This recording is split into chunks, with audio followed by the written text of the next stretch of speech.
Hey everyone, it's 10 Types, and the Pokemon TCG post-rotation metagame has been developing, so now I figured it was the perfect time to look at what things I got right and wrong with post-rotation. Obviously, it is still pretty early here, and so there are some things that will still happen as time goes on. Things we'll learn about the metagame, and I'm still learning about it. I imagine you are as well.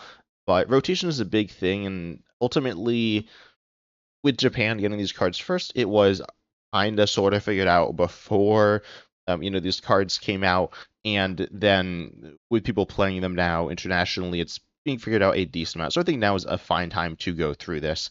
I'm going to be going through the top decks and talk about what, as I said, what things I got right and wrong, as well as things that the community as a whole got right and wrong. But first of all, looking at the metagame, I'm going to be looking at it in the separated archetypes thing here.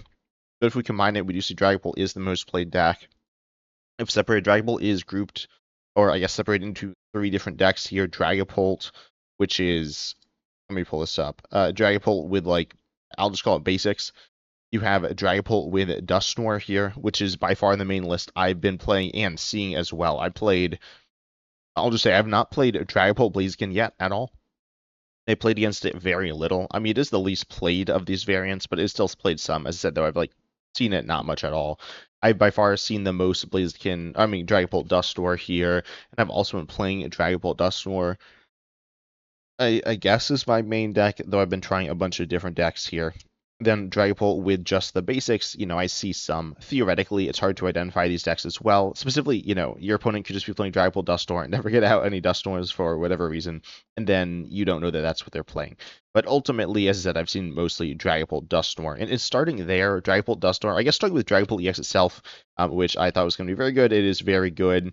I will say it's by no means unstoppable. You have Lucario EX, which is a legitimately very good counter to Dragapult EX, and I think it is definitely the best one. And with that card, I think that's one I maybe underestimated a little bit. And people, and I mean, I didn't hear that much talk. I certainly heard some talk about it with, Dragapult being so played, but is by far the best counter to Dragapult. And Munkidori is a more mediocre counter to Dragapult. So we see Dragapult here with, these different lists, and they are running some Munkidori, but, Munkidori is a nice card and a bit of a counter to Dragapult, but it's not some super broken card, which I was definitely seeing a lot of people kind of saying. I think, if you know me, I'm a lot lower on Munkidori than other people, and I think that has, at least in my experience, proven itself to be true so far. Not that it's a bad card. I mean, I don't think it is, but just jamming into random decks, it's kind of meh. It's not bad, but it's not going to be this massively game-changing card. And on the other hand, the card that is amazing is Dracloak. Dracloak is a card, the more I played with it, the better I realized it is. And it probably is like the best engine in the game, or maybe not, but it's pretty close, right? Obviously, pairing it with Dragapult EX is super good. And that's something that I've kind of underestimated in the past a little. I think looking at it now, I don't think it's some absurdly broken engine, despite being potentially the best in the game. But it's good, right? It's tied to your main attacker, it's super good. Ultimately, in standard, we have kind of mediocre engines. You have Zoroark EX. Zoroark EX is fine. We'll get to that deck. And, trade is good, right? Discard 1, draw 2 is good. That is, I guess, a better engine, but it is on a 2-prizer and more committal there. Dracloak is pretty non-committal, but it is something you are relying on a lot as well. It's not getting you what you need all the time. There was also the supporter thing. I've just yesterday made a video talking about supporters. Not really going to be talking about those at all today because I just talked about them. I guess I will say Liz Termination boss sorters are super good. Also, Crispin's good with Meowth EX, making it more searchable. That's very powerful. I wouldn't say I was too low on Crispin. As I said, I talked about it in yesterday's video, though, so check that out after this one if you haven't. Also, make sure you subscribe so you don't miss future videos where I talk about different things like this, play some of these decks and stuff like that. But ultimately, I think the way that the deck plays is pretty similar to pre-rotation. A lot of people were really changing it up a lot, and I wasn't really to me that didn't make that much sense. And I think in playing it, a lot of people are staying closer to what they did pre-rotation. So at this point, at least now, the lists are mostly, as I said, mostly running Dusknoir, looking like pre-rotation deck lists here with some new cards, but a lot of similar cards as well. Looking at the basic variant, there are some different ways of using this deck, and I don't know. I don't really have too much to say about this deck. You have some fun things you can do, theoretically. I've definitely seen this deck some, but I haven't really seen it actually do any of the fun stuff, so I don't really have much to comment on here, other than presumably Dusknoir is very good. I mean, there is Psyduck as well, and you can't run Klefki. I actually ran Klefki in my Dragapult list pre-rotation. You know, obviously can't do that now, so then you just will be locked out of Dusknoir. So leaning super heavily into Dusknoir is potentially just like not workable, but for the most part, it can be pretty nice. At least running a small piece of that line with this like basic focus build without candies, it definitely feels kind of sketchy. I'm not gonna lie. So I don't again have too much to say about this list. I've seen it some. It's felt definitely worse than the Dusknoir build. In some sense, it's safer, but also you're not going to be doing these big, crazy push plays there. You can with Dusknoir. Then we have the Blaziken build. The Blaziken build, as I said, I've seen some. It can do some decent stuff. I'd say it's a more, I mean, honestly, you have the energy acceleration. That's super good. I was talking about Crispin, but with Blaziken EX, that provides energy acceleration. I think it's super important. Not running Neo Upper Energy is a card. Neo Upper Energy is theoretically really good for the deck, but obviously we see Unfair Stamp. I've talked about that a lot. But without running Neo Upper Energy, you have legitimate energy issues. Crispin can kind of sort of get you out of those, but it's a little sketchy. Same thing with Rose's Encouragement. I do think Rose's Encouragement isn't very good. I haven't played it in any list so far, or I don't think I played it in Dragapult, and I haven't actually had it played against me either. I imagine there are some lists running it that just haven't been able to play it. So Rose's Encouragement, I think, is like not super good, not a card I'd include in the deck if I could avoid it, as in just play Crispin. Not that Crispin's super good, but I mean, it's a pretty decent card. Rose's Encouragement is going to be worse most of the time. But ultimately, with Dragapult, there's a lot of stuff to say if we wanted to spend a lot of time on it. And I have spent a lot of time on it in the past and probably will in the future. But in terms of my thoughts on Dragapult and, everyone's thoughts on it going in, I think it's proven itself to be very good. It's clearly the defining deck of the metagame in a way that it wasn't pre-rotation, even though it was very good pre-rotation, but it's super good. It's so good. Then we have the next deck, which is Mega Lucario. Mega Lucario is a deck I've been seeing, I guess, as much as it like shows here. It's probably the deck I've seen the second most behind Dragapult here. Maybe not. But ultimately, Mega Lucario EX itself is a mediocre Pokemon, and in playing with and against it, it's mediocre. Being a three-pricer is a big issue here. This is something I was kind of thinking about, but you're getting one-shot a lot. It's rough. Your Dragapult's getting one-shot a lot, but so is your Mega Lucario. Actually being weak too, kind of the same thing here. And you'll still lose Clefairy EX. Just it's all over the place, and it's kind of bad for you. On the other hand, Hariyama with a Gust is nice. Lunatone has proven itself to be an amazing engine. That one probably is the best engine in the game, honestly. I mentioned Drake-Loke, but I think Lunatone is probably a little better. I guess I will also mention I don't think Rocky Fighting Energy is very good. I don't know what percentage of people are running that card. It looks like some are. It's useful against, I guess, Alakazam, right? And it is theoretically very good against Alakazam, but there is also a counterplay with Enhanced Camera there. But we'll get to Alakazam soon as well. But ultimately, Big Lucario can do some pretty decent stuff. Obviously, Turmoil going second, if you go second, which by the way, going second is like super nice, letting you Badoo, letting you attack turn one. That's really good. And also Supporter turn one, which is also good. That was I talked about supporters, and they're not super strong post rotation. But with Mega Lucario, this deck here is able to do theoretically big damage turn 2 as well. Theoretically pretty decent damage, or I guess theoretically quite big damage turn 1 using Premium Power Pro. And yeah, I mean, the deck is just straight up good. I don't think there's too much to analyze with this deck, but I think the things that people kind of thought about the deck pre-rotation are proving themselves to be true. This is a deck I had super strong opinions of, but it's pretty decent. It's not like absurdly good, but it's pretty good. Then we have the other decks actually, which I will go through. I glanced at these before this video. We see that this one's a Lightning Box deck here, which is kind of weird and wacky. Not much to say about this. Presumably bad against like Mega Lucario and fighting stuff. Well, Mega Lucario. I haven't really seen much Cynthia's, but it is a deck here. And then we have the second list here. This one's a Team Rockets deck. This one runs Team Rockets Grimer. I've never seen anyone attack this card in my life. I'm not going to lie. This card seems not very good, but also weird and kind of cool. It says here for 2 energy, essentially a Team Rock's energy here. At the end of your opponent's next turn, discard the defending Pokemon and all attached cards. You don't knock it out, so you don't get any prizes, but you discard it. It's super bizarre. Honestly, not really sure if this card is like at all good. I don't know, but I saw it and I thought that was funny. Then we see the next list here. This one is a Bronzong box, or it's like it's Mikidori Froslass, but everyone's Bronzong, and it goes first. If you go second, I guess you Badoo. I'm not exactly sure. List I ran played Salvatore, I saw online, but ultimately this deck is kind of annoying, and yeah, we will talk more about Mikidori Froslass, though, certainly. Then there's 2 more lists I'll take a look at. I guess I'll look at the top 5. I haven't looked at these before. Oh, we have Doublade. Doublade is a deck I have not played yet and haven't really seen people play yet either. I don't know if this deck is good or not with the loss of hand disruption. We'll talk about that with Alakazam, but theoretically could be nice. Obviously, finding energy is kind of scary as well. C4 Hilda, but Hilda's just not like a super strong card, right? Let's be honest. It is being played, but it's not super powerful.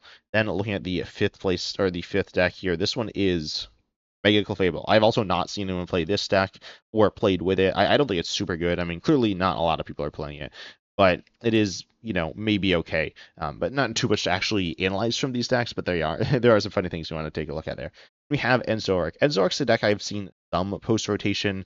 It's definitely pretty nasty with N-Star Manatian and spread damage, and on the other hand, Shaman, these cards are very meaningful and things you need to be paying attention to. They're obviously pre-rotation with spread stuff, with Froslass, there was spread with Lucario, sort of Dragapult EX, things like that. But now we have N-Star Manatian, we also have Mega Starmie EX, and these are meaningful Pokemon to protect your bench from with Shaman. So I would say Shaman is actually a lot better post-rotation. This is something I didn't really think about too much. I think the biggest thing is Mega Starmie there. Mega Starmie is a deck that we will get to, but a lot of people were saying that it was like super bad. I was not fully convinced. Well, people are saying it was super good, and then people were saying it was super bad. And then I wasn't fully convinced and ended up somewhere in the middle, which I think is actually pretty fair. Though maybe it is being currently overhyped, and I'm still riding the hype. But anyways, with ends, it's still nice. I've heard some people talk about the fact that this deck doesn't hit Gardevoir EX for weakness because it rotates. I don't think that's the hugest deal though, because I mean I've been talking about you know drawing cards with engines and trade and stuff like that. And this deck obviously does that very well. And also you have Cyrano, which works like okay in the deck. It's not amazingly powerful.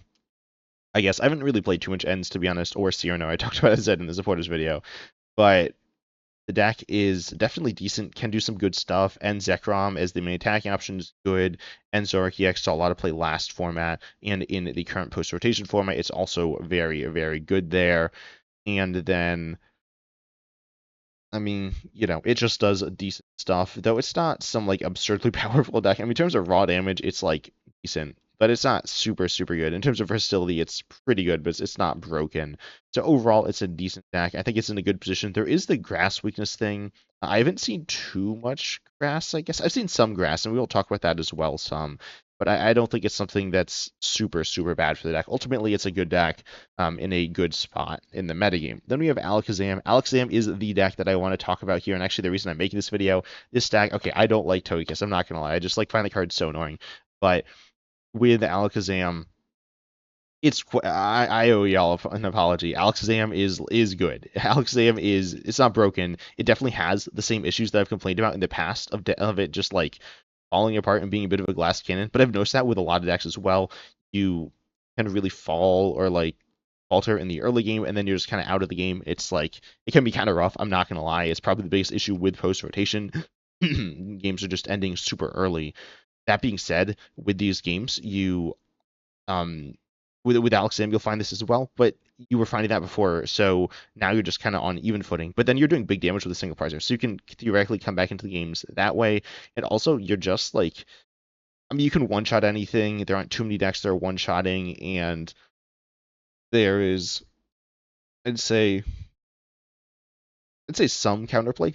Enhanced, or not Enhanced Hammer. Enhanced Hammer is something you need to deal with, like Mist Energy and Rocky Fighting, but I don't think that's a huge deal. I suppose if your opponent's playing a ton of them, it can be an issue. We can also play more Enhanced Hammers as well. It's not a huge issue there. But then on the other hand, there is the hand disruption aspect. There is Unfair Stamp being played in most decks, but there's no Iono. So overall, I think you're more or less fine in that department.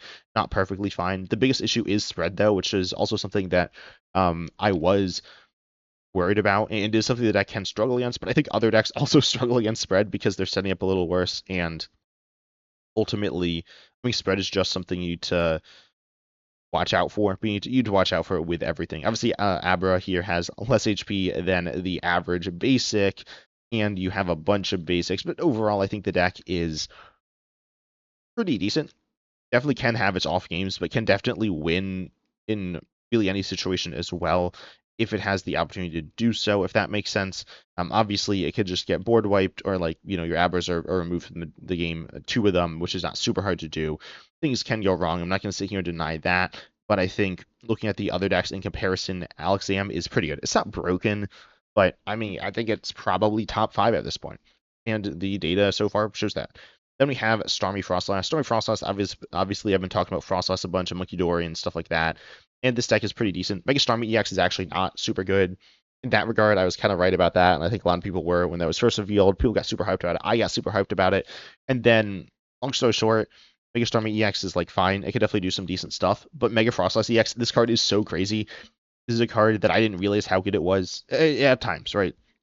It's not always amazing. It does damage based on your opponent's hand size, but if they have a big hand or even like a decent hand, you can just do crazy damage just only on one energy here on a stage 1. This is probably, in my opinion, the mega Pokemon, as in it's the Pokemon that embodies this just like a big hitting into each other, taking big knockouts mentality, which you could find with like Mega Lucario EX, but it's not going to be.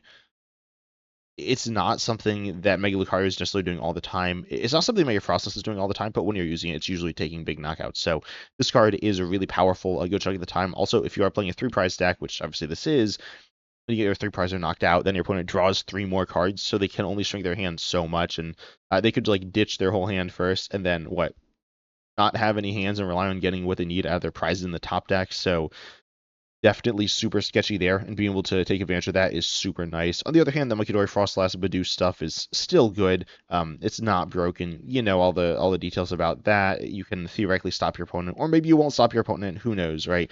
But ultimately, the deck is pretty good. Also, Legacy Energy is like pretty good in the deck. There are ways around it, but that doesn't really happen too much. So ultimately, the deck is good, and it's not broken. But I think it is a good deck, definitely one of the better decks in the game. I've been seeing a lot of it, and it's not just a card carried by hype, or a deck carried by hype. Though, as I said, I don't think Mega Starmie EX is super good. There was Shaman as well in the metagame, which is a bit of counter, I suppose. Definitely a card you want to be keeping an eye out for, and keep an eye out to potentially play as well to be able to beat the deck here. Yeah, same thing with Battle Cage and, just counters in general. Then we have the next deck, which I guess is Team Rockets. This is a deck I've seen some and can do some pretty powerful stuff, taking big knockouts, and it's pretty good against Dragapult, and also it does hit Grass Weakness, which is nice as well. So in terms of weakness, it's pretty good. I've talked about the deck with the supporter package. I've talked about it with just like the general support stuff with the item, which is part of the support package, as well as the Special Energy, which is obviously a very powerful card, and also Team Rocket Spite Ops, which are more mediocre Pokemon. Overall, though, there are a lot of decks that are kind of slow. So ultimately, I think this deck's able to do a pretty decent job. I think it's a decent deck. I don't think it's a super, super amazing deck. If you're not hitting weakness, I think it's a little bad, to be honest. But you are hitting a weakness against a bunch of decks, so I think it is pretty meaningful here. And overall, the deck is cool. It doesn't have an onboard draw engine either, which is kind of scary. It does have the Spite Ops to get energies on your board and maintain that. But the deck is definitely a powerful and kind of cool deck here. But I don't think it's super good. I think I've been pretty fair on this deck, and it's been what myself and a lot of other people have expected.